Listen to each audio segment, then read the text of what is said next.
O João Paulo falou aqui, ó. Existe maneira de conhecer a Deus se não lendo a palavra de Deus? O que você acha das falas recentes de Ed Renekiewicz?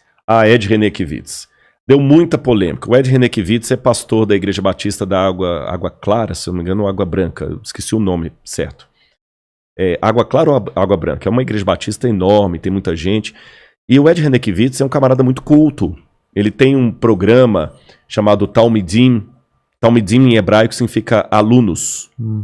Eu nunca tive a oportunidade de vê-lo pessoalmente, de conversar com ele. Ele é muito culto, prega muito bem. Tanto é que essa igreja batista é uma igreja renomada, tem muitas pessoas cultas ali e tudo mais.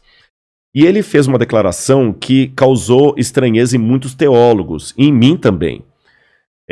Que ele falou que a Bíblia tem que ser atualizada. Eu confesso que eu não falaria como ele falou, mas eu também acho que eu não posso defender o que eu acredito de maneira desrespeitosa com o outro. E algumas pessoas foram muito desrespeitosas com o Ed René, sabe? Caíram matando em cima dele, assim, pá. Repito, eu discordo da abordagem teológica de Ed Renekiewicz. Estou falando aqui, 11 mil pessoas me ouvindo. Tá. Mas lembra o que eu disse, citando aquela frase, no essencial unidade, no não essencial diversidade, em tudo caridade? Mesmo eu discordando dele, Deus não precisa de mim como advogado, e sim como testemunha. O que eu acho é o seguinte, existe uma linha mais liberal de autores que acham o seguinte, a Bíblia é apenas um testemunho de Deus na história. Karl Barth, o grande teólogo suíço, dizia que a Bíblia não é a palavra de Deus, ela contém a palavra de Deus e tudo. E eu acho que o Ed René foi nessa vibe aí e acabou falando uma coisa que trouxe muita estranheza. Como eu vejo a questão de atualizar a Bíblia? Eu vejo assim, em ética você tem a ética e a moral. A ética é o princípio universal, é a reflexão sobre aquilo. A moral é localizada. Então vamos falar de princípio e aplicação de princípio. O princípio vale em todo tempo, em todo lugar, para todo mundo.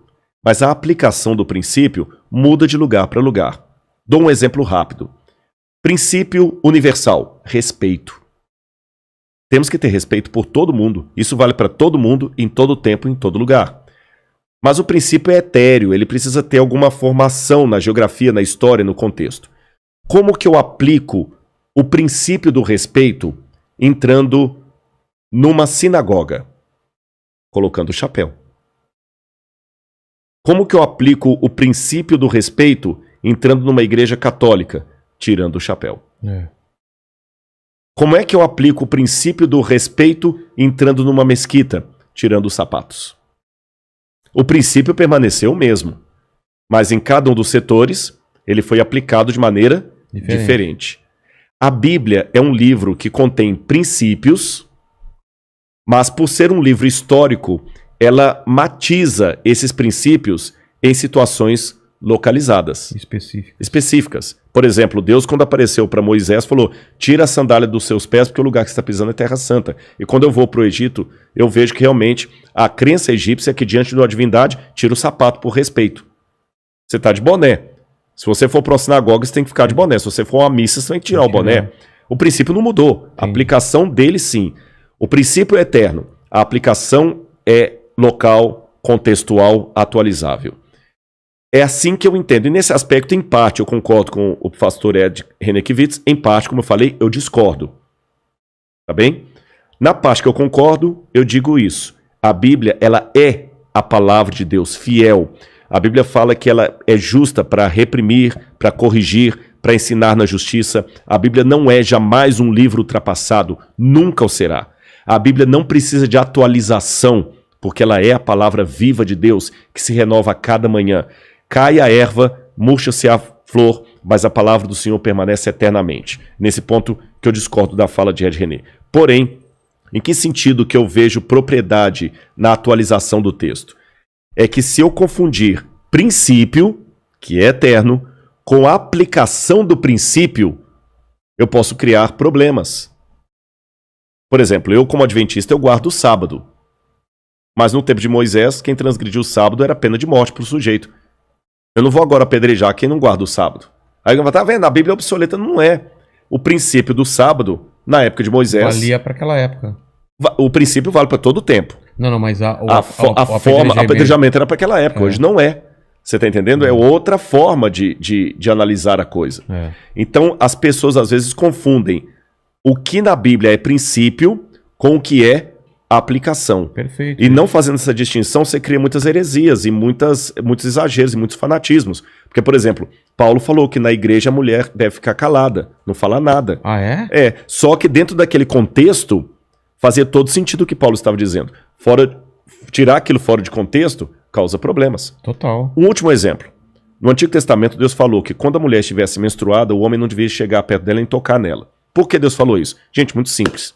O povo de Israel que saiu do deserto eram escravos, completamente provincianos, estúpidos até falar chega, porque eles eram escravos.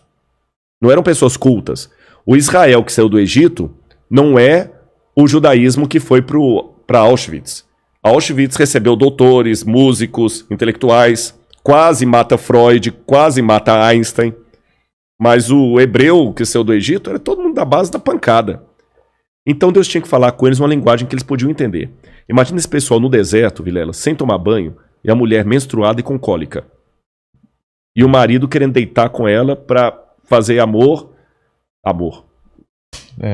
Ali na barra mesmo. Deus, para preservar a mulher, usou uma linguagem que eles podiam entender. Olha, a mulher está impura. Ela vai ter que ser retirada do arraial com as outras e colocada aqui à parte. Tá bom? Só depois que acabar o ciclo menstrual dela e completar 7 dias, você pode chegar e pode ter relação com ela de novo. Pronto.